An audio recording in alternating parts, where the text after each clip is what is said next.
Hi, it's Julie Grove Miller at Homebridge Financial. I know the last couple of videos I've been talking about doing a buy down to kind of help get some movement going in the market, but as prices continue to reduce and inventory is increasing, I wanted to revisit that topic and give a couple other scenarios or ways to structure it.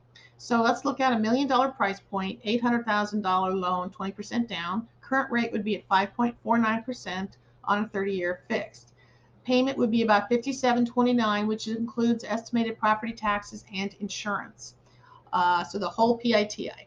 Now the second column here, what's a little bit different from what I've done in the past, is showing what's called a 2-1 buy down. This is a temporary buy down, meaning the interest rate is bought down 2% the first year and 1% the second year, and then it reverts to the permanent rate for the remaining term of the 30-year loan. So let's say, so we have $1 million price, $800,000 loan. But now if we bought down the rate, the program that you can do this on would be 3.875 the first year. The payment is dropped by $775 because of that 2 percentage point drop in the interest rate for the first 12 months. So that makes their total payment $49.54. Now the second year of that buy down would be only 1%, and you can see here what the payment would do. It would be $54.25, but then it would go to 5.875 for the life of the loan. The borrower is qualified on 5.875, so it's not an adjustable rate. It will stay at that rate for the remaining term or until they refinance, which is totally fine too. But in either case, if they were doing a 2-1 buy down, the payment reduction would be $775 the first year, $303 the second year, and then they would revert to their permanent rate the third year if they had not refinanced. Now the third option was the permanent buy down that we discussed previously in the last couple of videos. So now if you did this, this means the seller is paying for the points to get them to that 4.875 rate.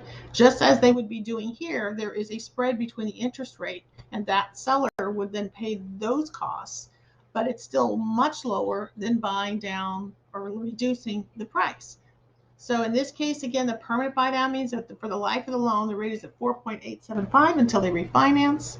Total payment would be $54.25. So in the long run, this is a better deal. In the short term, if they anticipate refinancing or selling the home in the first year or two, this is a better way to go for a short-term fix.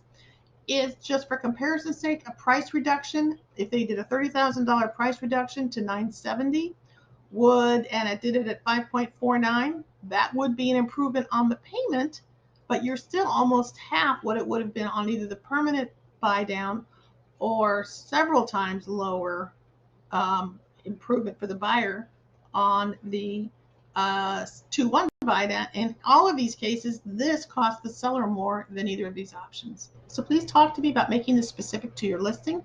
This presentation is geared more towards the buyer. I have a seller presentation as well. Thank you so much.